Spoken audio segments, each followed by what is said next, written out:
Yada awadi Nyankopɔn se enenso ode yonkwa akyɛ yɛn aha kanakra news epacha obaso na wa subscribe ede amami pa na wode wadwenkyerɛ nso ede aba Nyankopɔn enhyira papa pasa obayɛ saa ewiase ansam na ekoso no se de bia meka no nyina akyerɛ sɛ awadi Yesu Kristo oba na Trump aka ensem bi ade akyerɛ Canada enam emwa bi a Canada for hehe ewo US eho enti na making kakaka say Trump claims Canada considering offer of free golden dome in exchange for becoming 51th state of US. And the US President Donald Trump on Tuesday said the Canada was considering giving up its statehood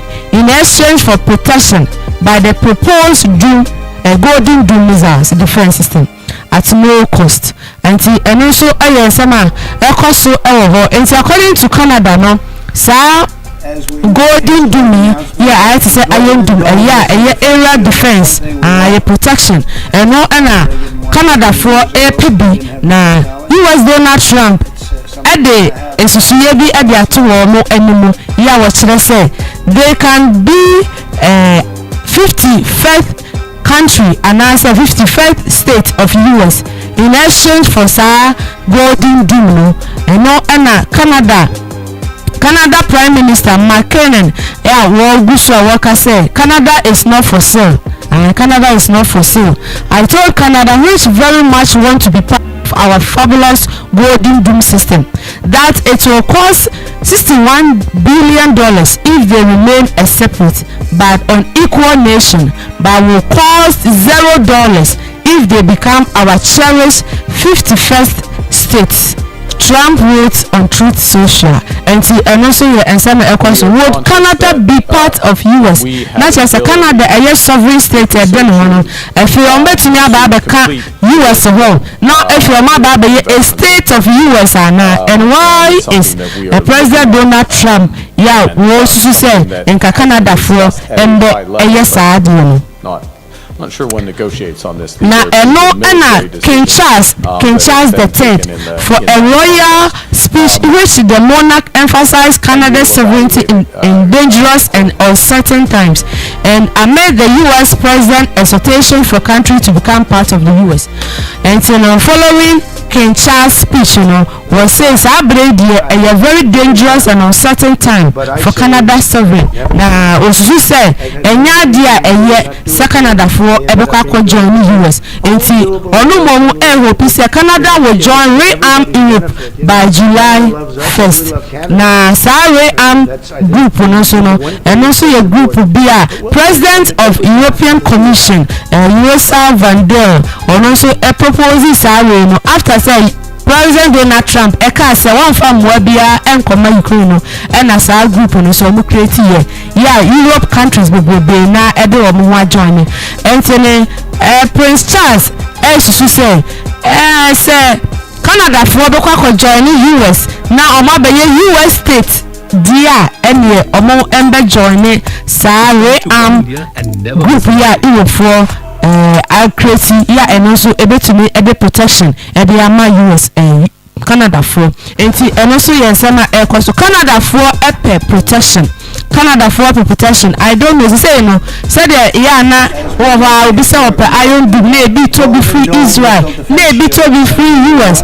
Iron Dome near their area protections measures near their no. Amama be go na air protect wo no na Canada so I say Iron Dome here US President Donald Trump should say omo embefa omo end up joining US na omo be US state and also yansema ekoso and at least 5 are dead and 90 injured after a chemical plant explodes in China, authorities says. And it is a huge explosion be rocking over China and China Eastern Shandong province around noon Tuesday, and killing at least 5 people and injured 19 according to the local emergency management authority. nti no chemical blast kase bi pa akɔhɔ akɔso ɛwɔ China ya enipa bebree na ewu. The blast was powerful enough to knock out windows at warehouse more than 2 miles, and according to a video shared by a resident. Jermaine Oyesiu is located in an industrial park in the city of Wefa. It manufactures pesticide as well as chemicals for medical use and has more than 500 employees. And tisa baby corona a industrial park bia or more a pesticide a be kunkum and medical chemicals and known as our factory one a jar to manase a blastia a what China where any probably no a shoe or more enquam ya be so a prepra and so Israel so Israel is fighting a two or more front war because Hamas for Kosabri Houthi Yemen Houthi front so any or more air and the IDF downs 2 missiles fired from Yemen in latest Houthi attack, and the 2 ballistic missiles launched at Israel by the Iran-backed Houthi in Yemen were successfully intercepted by air defense, the military said. The first missile set off Syria shortly after 5 a.m. in several northern West Bank and Jordan Valley settlement, sending thousands to bomb shelters.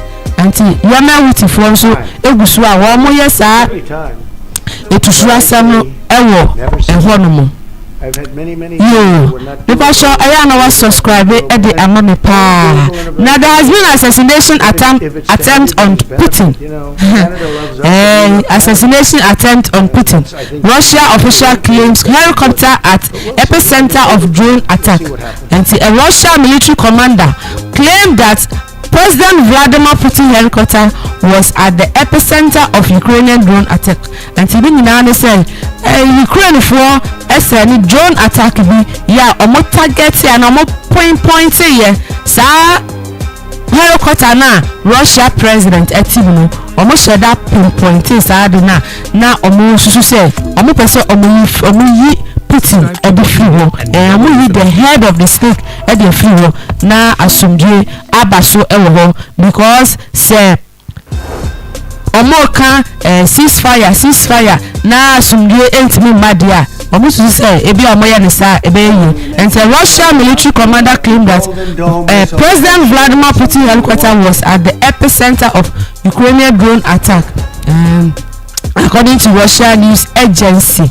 And also yesema ekoso ewo hopa na earthquake ACC said the already yesukuso eka yeruka transem na ewom earthquake bebrebe ACC ewo wiase na magnitude 4.2 earthquake shake big island of Hawaii enti sewoko Hawaii CC a earthquake bebrebe kase pa ya 4.2 si ewo ho enti West Texas US and so magnitude of 5.3 earthquakes and so esiwo ewo kroni biso ewo ho just say earthquakes earthquake bebre ewo wiase a over 3 days ago so a large earthquake hit of Turkey Turkey so ebesiwo Myanmar so and also earthquake kesiapa esiwo ya ama enipa bebre 150 injured and then enipa bebre so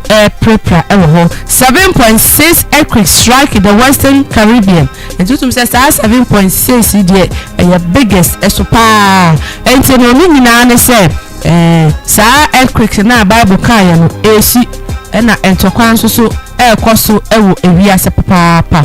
What is it telling us? At the end of the ne say Awurade Nyankopon Yesu Kristo Baba Father Mapa ewo. And Russia is unleashing aerial terror against Ukrainian civilians to make it seem like it is winning. And according to experts, Russia air targeting Ukraine civilians papa. Yeah, almost so more yesa na nipa akase omo ewini wono until over ceasefire Donald Trump can say a beba sono the camia say in yam maso now over the weekend no after Russia launched its biggest area assault no Ukraine and now President Donald Trump ever posting on social media he said Putin has gone absolutely crazy before telling reported it was not happy with what Putin is doing and Trump said Putin in fact warrior abada because one pet ye warrior no ni nyina ne say nanka wo susu say obedi atum na asomdwe akoso ewo ho na later kusuwoni na President Donald Trump ama Putin no after say Putin tutu akodie Ukraine kunkum innocent civilians no and they said Trump wants Putin he is playing with fire after Russian attack on Ukraine. US President launches fresh criticism of a Russia counterpart and suggests US sanctions will be increased. And Donald Trump has warned Putin that he is playing with fire, launches a fresh broadside at his Russia counterpart over stall Ukraine peace effort. And according to President Donald Trump, Putin is playing with fire. Yeah, was also said after say Russia MP say Ntokano the two ebecha now agree to ceasefire no. Can Ukraine news the passion I now subscribe at their money. Subscribe for money pa never wa drink so efa ebra mami nyankopon shira pa se wo be ya nisa e dia mami mami family ni bi nka ho na enane ya sorry ade nyankopon ya adoma na wasai ahia yeda foforo anti as Trump seek Iran deal Israel again raises possible strike on nuclear site until no ebrebi baye na aye hu report say Israel for almost striking Iran nuclear plant and there will be a report again that Israel again rises possible strike on nuclear site. Prime Minister Benjamin Netanyahu worry of a diplomatic solution to Cuban Iran nuclear program and continue to press for military action that would President Trump push for a negotiation deal. And so the President and as a Prime Minister Benjamin Netanyahu already when say military action no ebeboa papa Emma Iran for aim to me any nuclear weapon Middle East ho. Na Poland called on Trump to pressure Russia with economic instrument. And so we Poland is be almost share. I am so share kasia pa ho because one way Putin every Ukraine for swa one way obetumi e dia ba wo so. Na Polish President Andrzej Duda urged US President Donald Trump to increase economic pressure on Russia to force an end to its war against Ukraine. And Duda said the US has tools that can effectively influence the Kremlin, arguing that only Trump has real leverage over Russia President Vladimir Putin. America can use various economic instruments to force Russia to respect certain action, Duda told the news. He added that Trump has the right to block Putin's fundamental interests and is capable of implementing very radical, very harsh measures. According to Polish President, and I work as President Trump upper hand or means we be obetumi de Putin according to the no into one year the bia say obeboa na asumdue between Russia and Ukraine and to say abuane etunia so en kasa sorry ne so kasa sorry yen so enye sa the Furia so I know the boss so and a Polish president I think so my papa I walk Sansemi President Donald Trump. And Timpacho I can Ukraine news but Timpacho ya na subscribe Eddie Amaye Nyankopo ensura papa say eneno so woje ebre na news. Iran ready to compromise with the US on nuclear program, but on this condition. And already no ya desasemi ababa tuja ya Iran foreign minister was also said Iran for ebejetum money US nuclear deal no ebejetum but on one condition. Sa condition they say uranium no omo ebeye enti omo sa esiso enti on Iran on Monday indicate it is open to compromise on its nuclear program in talks with the United States after US President Donald Trump described Ukraine talk with Iran as very good. Iran foreign minister said Iran is ready to make sure that its nuclear program will not be weaponized, but asserted that uranium enrichment remains non-negotiable for them, according to CNN report. And according to Iran, uranium enrichment non-negotiable, and the way the US well, Iran for the Omunyaye na conditioner that nuclear deal no Israel for Israel for empress idea so and the US for so and shut down empress idea so and nuclear deal no nuclear deal no na se ahia said the prime minister say military action and ebetumi aboa no say military action ebeboa wo hodia na kire say eja ebetomi di east wo eja ebetomi di east wo. I think say radina nkasa na wasuso nyama bebre because we see the nyama si kwaso wiase na eja ento wiase na kire say God knows what he is doing. Aha can news nyankopo ensura pa se enenso woje ebre na wo can news nyankopo ensura